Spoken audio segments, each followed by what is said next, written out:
मेरा मन हैरियर के लिए था। हैरियर चला के देखी थी सबसे पहले। पंजा दबाते ही आपको सारे पैसे वसूल लगते हैं। स्लोएस्ट वायरलेस चार्जर का कोई कंपटीशन होगा तो वो जीत जाएगा। इनकी क्वालिटी स्टैंडर्ड जो गिरे हैं वो अभी भी बेस्ट क्वालिटी स्टैंडर्ड से स्लाइटली ऊपर ही होंगे बाकी गाड़ियों से कंपेयर किया जाए तो।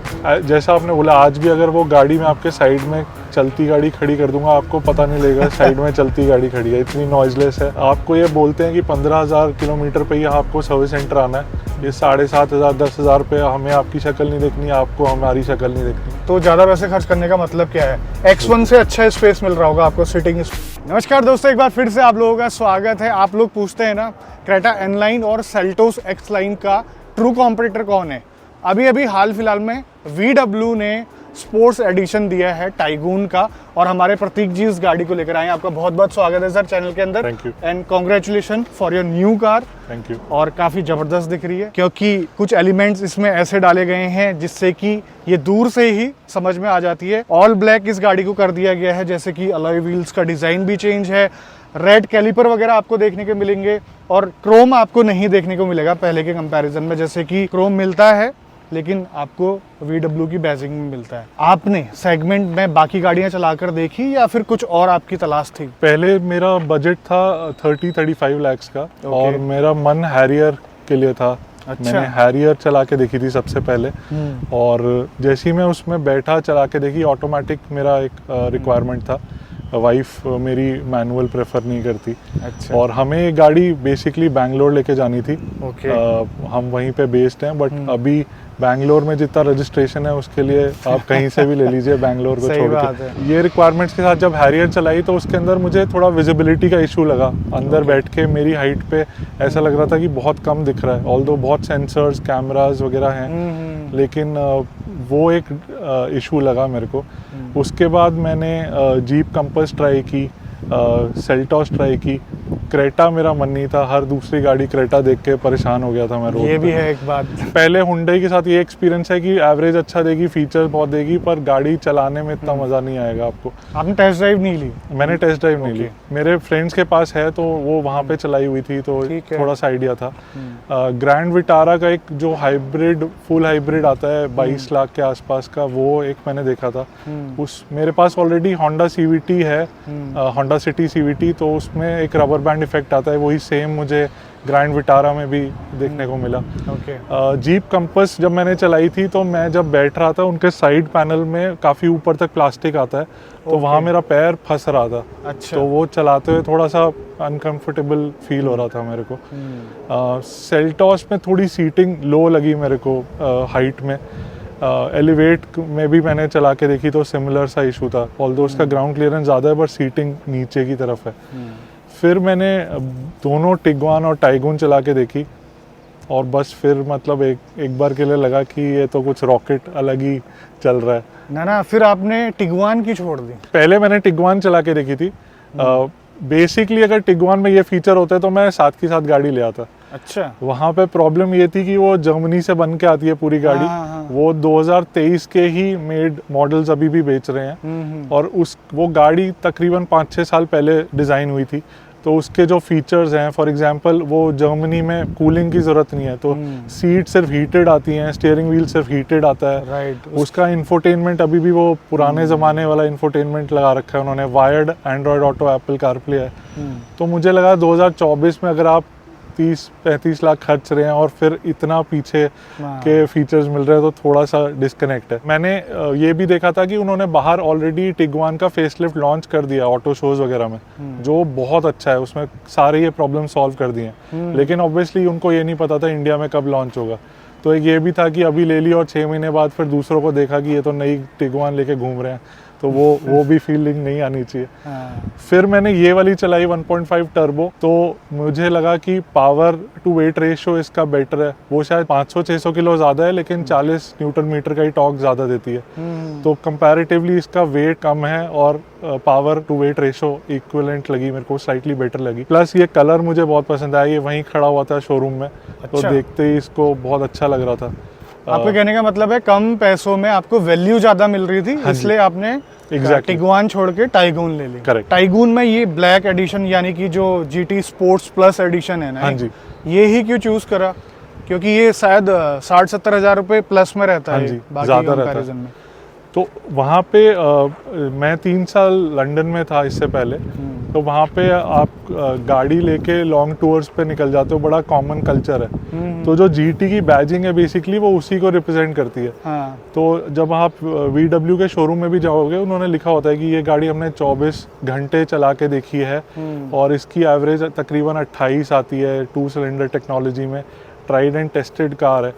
तो ये सब मेरे को बड़ा फैसिनेट कर रहा था कि हाँ, मतलब बैंगलोर का भी यही पर्पस था मेरा कि आप केरला का ट्रिप लगा रहे हो या चेन्नई पौंडीचेरी का लगा रहे हो, आप लॉन्ग डिस्टेंस में परेशान नहीं होने चाहिए, आपको अच्छी गाड़ी मिल रही है, प्लस माइलेज का एक प्रॉब्लम था वो उन्होंने 2 सिलेंडर से सॉल्व कर दिया है, और रिलायबल कार है। जर्मन का फिट एंड फॉरगेट बोलते हैं, आपने एक बार ले ली, अनलेस आपने ही कुछ प्रॉब्लम कर दी है गाड़ी में, वो गाड़ी आपसे कुछ नहीं मांगेगी खर्चा पानी। ये कितने की ऑन रोड पड़ी थी आपको यहाँ पे? तो ये इन्होंने स्टार्ट किया था 21.85 कोट किया था मुझे, अच्छा। नेगोशिएट करके 21.5 पे मिल गई है मेरे को। इसके अंदर इन्होंने 2 चीज़ें इंक्लूड की थी। एक तो इनका सर्विस पैकेज है 4 साल का, जो 30,000 के आसपास का है, जो वियर एंड टीयर पार्ट्स को छोड़ के बाकी सब कवर्ड रहता है।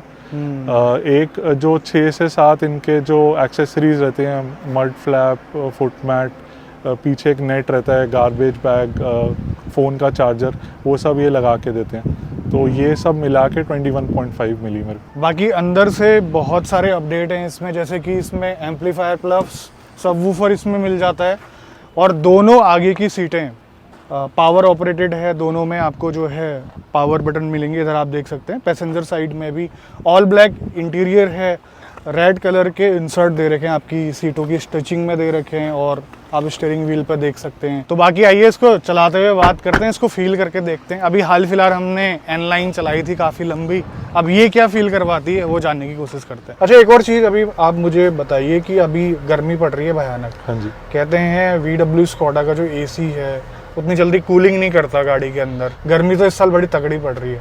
आपका क्या कहना है इस बारे में? नहीं, ये बात सही है कि वो जर्मनी के हिसाब से कार्स डिज़ाइन करते हैं और वहाँ पे इतनी ज़्यादा गर्मी नहीं होती।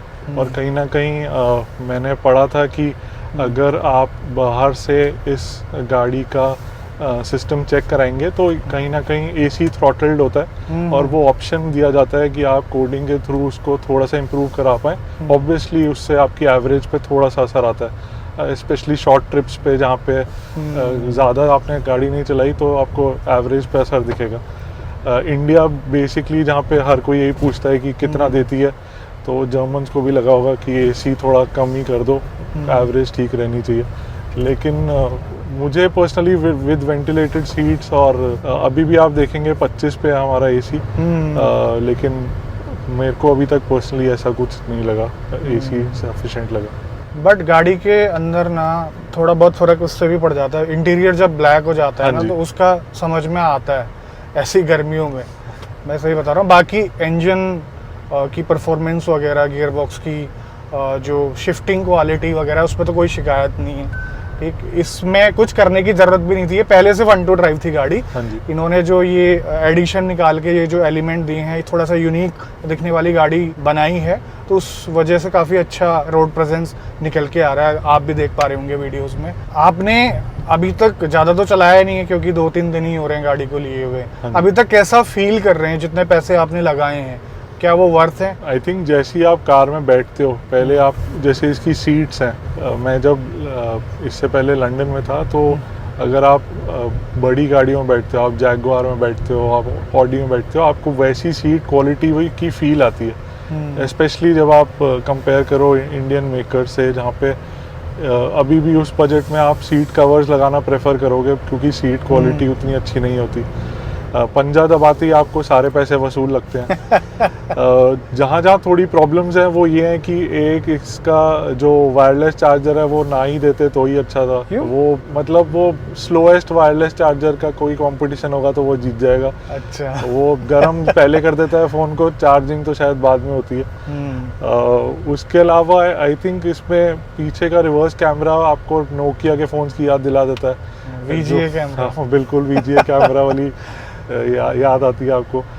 थोड़े सेंसर्स ना के बराबर हैं, रियर पार्किंग सेंसर है बस। तो हाँ, मतलब वो चीज़ों में आपको लगता है कि इतने पैसे में ये दे सकते थे। और मैंने जब अभी ब्राज़ील में ये गाड़ी टी क्रॉस के नाम से बिकती है तो वहाँ पे एक फेसलिफ्ट आया, उसमें काफ़ी इन्होंने चेंजेस कर दिए हैं, ये सारी प्रॉब्लम सॉल्व की हैं।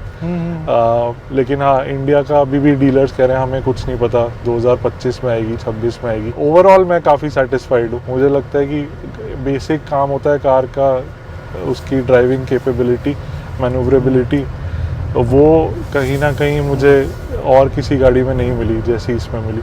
देखो, चलाने के मामले में तो ये 1.5 लीटर वाला जो इंजन है, इसका कोई जवाब नहीं है। अगर इंजन अच्छी परफॉर्मेंस आपको देता है लेकिन डायनामिक सपोर्ट नहीं करते गाड़ी के, तो फिर मज़ा नहीं आता। उसको आप फन टू ड्राइव प्रॉपर तरीके से कह नहीं सकते। तो इन चीज़ों में तो कभी शिकायत रही नहीं है। ऑल ब्लैक होने के बाद देखो कुछ ऐसा फील हो नहीं रहा है, लेकिन फिर भी आपसे एक आइडिया लेना चाहता हूँ, क्योंकि इससे ऊपर वाले सेगमेंट की गाड़ियाँ आप देख रहे थे, कंपस भी आपने चलाई है जिसमें क्वालिटी की कोई शिकायत नहीं है, आपने टिगुआन देखी। हाँ जी। तो उसके कंपैरिजन में अब मतलब प्राइस के पॉइंट ऑफ व्यू से अगर हम देखें तो क्वालिटी कैसी? नहीं, नो डाउट आप सही कह रहे हो। अगर इस प्राइस रेंज में आप बाकी गाड़ियों से कंपेयर करोगे या स्लाइटली हायर जाओगे तो कुछ चीज़ें यहाँ बेटर हो सकती थी। काफ़ी लोग कहते भी हैं कि जब से पुणे में मैन्युफैक्चरिंग स्टार्ट हुई है क्वालिटी पे थोड़ा सा चेंज आया है, बट मैं फिर भी बोलूँगा कि इनकी क्वालिटी स्टैंडर्ड जो गिरे हैं वो अभी भी बेस्ट क्वालिटी स्टैंडर्ड से स्लाइटली ऊपर ही होंगे बाकी गाड़ियों से कंपेयर किया जाए तो। फॉर एग्जांपल, इसकी जो पेंट की कोटिंग है वो 7 लेयर कोटिंग है, जबकि टिगुआन जो जर्मनी में बन के आती है उसकी 11 लेयर की कोटिंग आती है। तो टेक्निकली उन्होंने अपनी साइड से थोड़ा कॉस्ट कटिंग कर दिया, लेकिन तब भी वो आपको 3 साल की पेंट वारंटी दे रहे हैं। और मैंने काफ़ी गाड़ियाँ देखी जिसमें PPF सेरेमिक नहीं हुआ है, वो 3 साल बाद भी ऐसी लगती हैं। इनफैक्ट आप आज की डेट में रेड पोलो आपको मिल जाएंगी सड़क पे चलती हुई, वो रेड कलर वो कभी फेड होके मरून नहीं हुआ है जैसे बाकी गाड़ियों में हो जाता है। सही बात है, अच्छी ऑब्जर्वेशन है। अच्छा, मुझे एक बात बताइए, इससे पहले कौन सी गाड़ी ड्राइव कर रहे थे आप? इससे पहले होंडा CVT थी, होंडा सिटी। जैसे आपने बताया, होंडा से इसमें आने का स्पेसिफिक रीजन, या फिर होंडा से कभी आपको, मुझे नहीं लगता है कि उसका एक्सपीरियंस कभी बेकार रहा होगा, नहीं। है ना? क्योंकि वो ऐसी गाड़ी है लंबे समय तक आप रखना चाहोगे उसको, बिल्कुल, है ना? उसके बाद ये इस ब्रांड में शिफ्ट होने का मेन रीजन क्या था? तो होंडा सिटी में मुझे जैसा आपने बोला, आज भी अगर वो गाड़ी में आपके साइड में चलती गाड़ी खड़ी कर दूंगा आपको पता नहीं लगेगा साइड में चलती गाड़ी खड़ी है, इतनी नॉइजलेस है, बिल्कुल स्मूथ एक्सपीरियंस है। 2-3 मेजर इश्यूज आए थे उसमें। मेरी हाइट पे उसकी सीटिंग इतनी लो है कि अगर आप 5-6 घंटे की ड्राइव पे जा रहे हैं आपको लोअर बैक पेन हल्का हल्का फील होना शुरू हो जाता है। उसका साउंड सिस्टम का इश्यूज जग जाहिर है, सबको पता है, वो 2 बार उन्होंने चेंज भी कर दिया, उसके बाद भी मुझे बाहर से ही लगवाना पड़ा। उसके अंदर एक और इशू जो मुझे समझ आया वो ये था कि रबर बैंड इफेक्ट काफ़ी फील होता है आपको, स्पेशली जब आप अगर आपकी 2 वे पे आप कोशिश करें ओवरटेक करने की, आपको वो गाड़ी उतना कॉन्फिडेंस नहीं देती कि ये ट्रक को मैं ओवरटेक कर लूँगा इससे पहले आने वाला ट्रक मेरी तरफ बहुत पास आ जाए। तो स्पोर्ट्स मोड में हाँ फिर भी बेटर है, लेकिन इससे आप कंपेयर नहीं कर सकते। इसमें तो आप इमीडिएट रिएक्शन मिलता है, जैसे ही आप पंजा दबाएंगे गाड़ी उतना ही तेज़ भागेगी। आपने ब्रांड चेंज किया, क्या अच्छा लगा VW में आपको, ये बताइए होंडा के कंपैरिजन? VW की सबसे बड़ी चीज़ जो मुझे लगता है वो फिट एंड फॉरगेट है। आपको ये बोलते हैं कि 15,000 किलोमीटर पे ही आपको सर्विस सेंटर आना है, ये 7,500 10,000 पे हमें आपकी शक्ल नहीं देखनी, आपको हमारी शक्ल नहीं देखनी। तो बेसिकली उन्होंने आपको एक गाड़ी दे दी है जो उनके हिसाब से लीस्ट मेंटेनेंस मांगती है, जो कि लोग बहुत कहते रहते हैं कि जर्मन कार्स में बहुत खर्चा हो जाता है। ऐसा बिल्कुल नहीं है, अनलेस आप खुद से उस गाड़ी में कोई प्रॉब्लम्स क्रिएट कर रहे हैं। तो पहली चीज़ तो मुझे ये अच्छी लगी कि इतना कॉन्फिडेंस है उनको अपनी मेकिंग पे, मैन्युफैक्चरिंग पे, कि इन इंडियन रोड्स में जहाँ धूल मिट्टी के होने के बावजूद वो आपको बार बार नहीं बुला रहे कि सर अब आप ये चेंज करा लीजिए। ये होंडा सिटी में ये प्रॉब्लम लगता था मेरे को कि हर थोड़े दिन में एक फ़ोन आ जाएगा कि सर आपका ये CVT का ये वाला ऑयल आपको चेंज करना बचा है, ये करा लीजिए। ऑब्वियसली कुछ उनका इंसेंटिव भी होता है सर्विसिंग से, उनकी एक रेवेन्यू स्ट्रीम है। सेल्स तो हो नहीं रही है। हाँ जी, सेल्स हो नहीं रही। तो यही भी डर लगता रहता है बार बार कहीं होंडा भी फोर्ड की तरह छोड़ के ना चली जाए। थैंकफुली अब एलिवेट आ गई है, तो शायद वो ना हो। एलिवेट चलाकर देखिए आपने? हाँ जी, मैंने एलिवेट चलाई थी। 220 का ग्राउंड क्लियरेंस है, शायद हाईएस्ट है अभी तक का, लेकिन फिर भी उन्होंने सीटिंग लो ही रखी हुई है।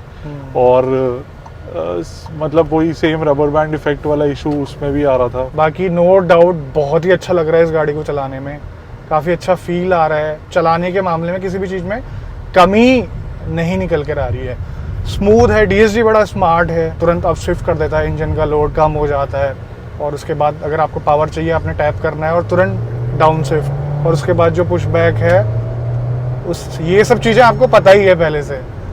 बट प्रतीक जी का एक्सपीरियंस जानना था, क्योंकि इंटरेस्टिंग बात ये थी कि ऊपर वाले बजट में थे, इससे 10-20 लाख ऊपर तक की भी गाड़ी ये ले सकते थे। X1 भी इन्होंने चला कर देखी थी, उसके बाद ये टाइगून पे आए।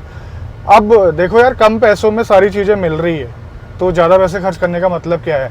X1 से अच्छा स्पेस मिल रहा होगा आपको सिटिंग स्पेस, अगर आप पीछे X1 में मैं पीछे बैठा था तो वो मुझे समझ आ गया था, वो 2 सीटर को कन्वर्ट करने की कोशिश की गई है बेसिकली।